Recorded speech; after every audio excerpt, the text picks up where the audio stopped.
नमस्कार इयत्ता 6वीच्या विद्यार्थ्यांनो, आज आपल्याला तुमच्या पुस्तकातील महर्षी व्यास हा पाठ अभ्यासायचा आहे।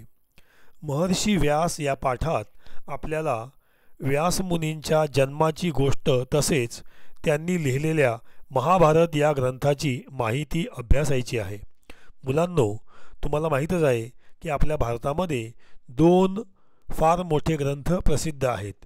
एक आहे रामायण तर दुसरा आहे महाभारत। रामायण हे वाल्मिक ऋषींनी लिहिलं, तर महाभारत हे व्यासमुनींनी लिहिलं।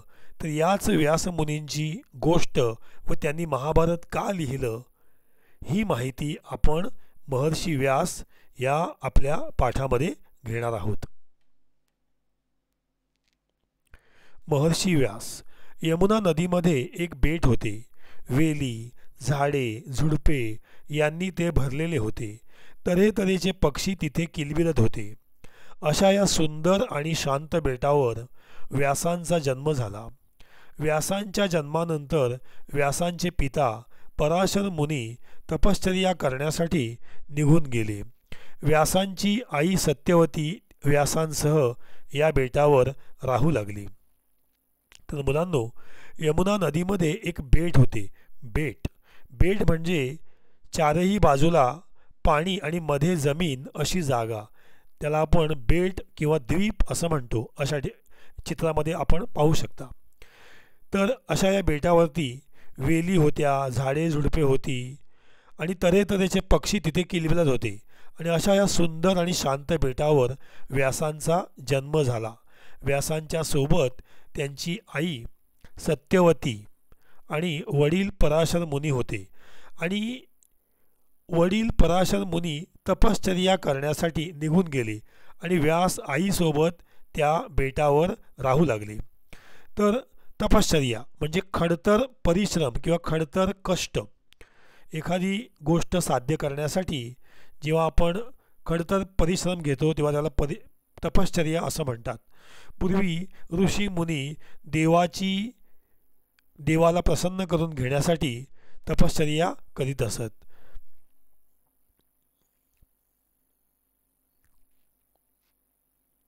व्यास लहानपणापासूनच शांत व अभ्यासू होते।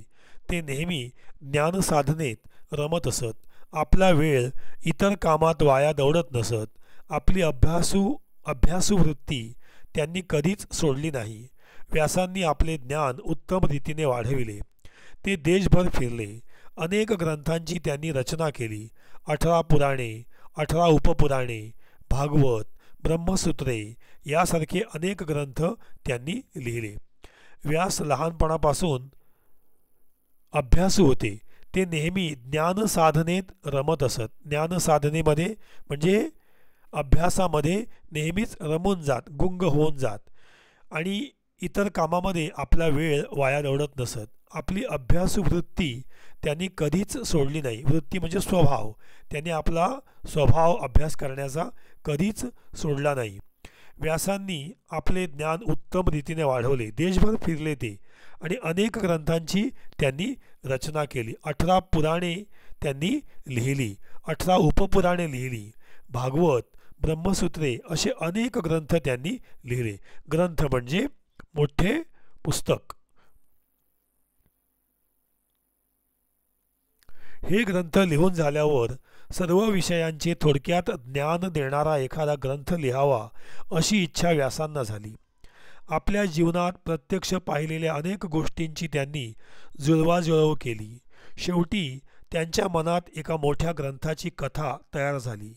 आता त्यांच्या मनात एक विचार आला, हा एवढा मोठा ग्रंथ लिहून कसा काढायचा? कारण व्यासमुनी आता वृद्ध झाले होते।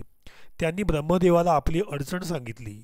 त्यानंतर काही दिवसांनी एकदा गणपती व्यासांकडे आले व म्हणाले, व्यासमुनी, ब्रह्मदेवांच्या सूचनेवरून मी तुमच्याकडे आलो आहे। मी तुमच्या ग्रंथाचे लेखन करण्यास तयार आहे, पण एका अटीवर। कोणती अट? व्यासमुनींनी विचारले।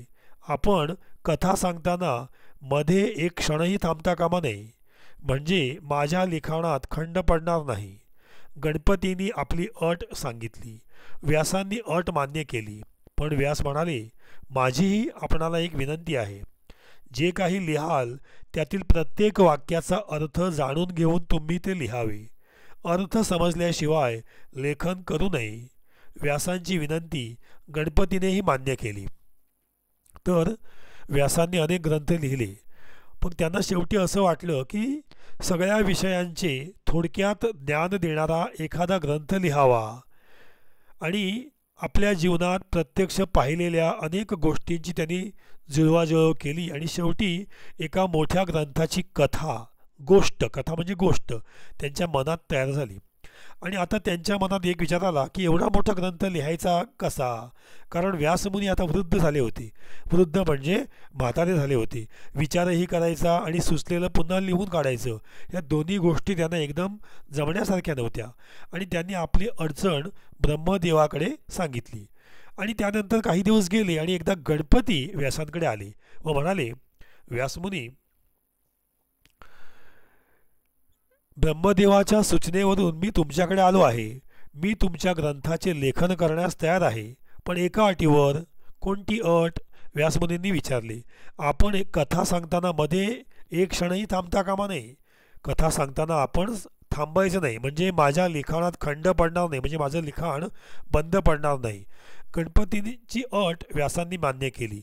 पण व्यास काय म्हणाले, माझ्या पण एक तुम्हाला विनंती आहे माझी, की जे काही तुम्ही लिहाल त्यातील प्रत्येक वाक्याचा अर्थ जाणून घेऊन मगच तुम्ही लिहा. गणपतीने सुद्धा व्यासांची विनंती मान्य केली. लगेच गणपती लिहिण्यासाठी आसन ठोकून बसले. लेखणी हातात घेतली. व्यासमुनी कथा सांगू लागले. लेखन सुरू झाले. व्यासमुनी अधूनमधून गणपतीस गूढ अर्थ असलेले श्लोक सांगत असत. या श्लोकांचे अर्थ समजून घेण्याकरिता गणपतीला विचार करावा लागे. त्यामुळे लेखनकाम आपोआपच थांबत असे. इतक्या अवधीत व्यास मनात नव्या श्लोकांची जुळवाजुळव करीत असत. महर्षी व्यासांनी सांगितलेले व गणपतींनी लिहून घेतलेले श्लोकबद्ध महाकाव्य म्हणजेच महाभारत. महाभारत ग्रंथाची रचना करून व्यासमुनी अमर झाले. तर व्यासांची विनंती गणपतीने मान्य केली आणि गणपतीची अट व्यासांनी मान्य केली.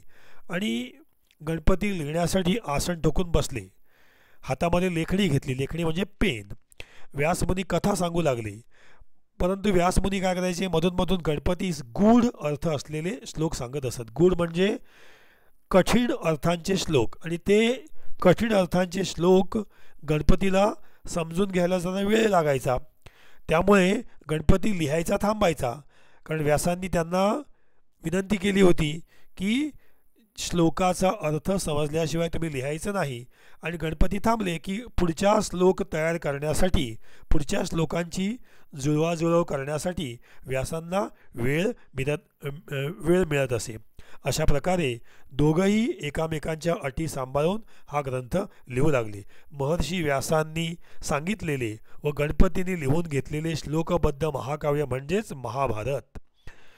महाभारत ग्रंथाची रचना करून व्यासमुनी या जगामध्ये अमर झाले. त्यांचं नाव या जगामध्ये झालं.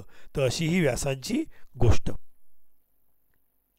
आता या पाठामध्ये आलेले काही शब्दार्थ बघूया आपण. बेट, पृथ्वीवरील जमिनीचा असा भाग आहे जो चारही दिशांनी पाण्याने वेढला गेला आहे. तपश्चर्या, एखादे कार्य करण्यासाठी घेतले जाणारे कठीण श्रम. रमणे, गुंग होणे. वृत्ती, स्वभाव, खंड पडणे, मध्येच बंद पडणे. गूढ, कठीण. ग्रंथ, मोठे पुस्तक. समानार्थी शब्द. बेट, द्वीप. नदी, सरिता. साधना, अभ्यास. कथा, कहाणी किंवा गोष्ट. वृद्ध, म्हातारे. विरुद्धार्थी शब्द. जन्म, मृत्यू. ज्ञान, अज्ञान. मान्य, अमान्य. नवीन, जुने. तर तुम्हाला व्यासांची ही गोष्ट आवडली असेल आणि महाभारत ग्रंथ कसा लिहिला गेला हे कळलं असेलच. धन्यवाद.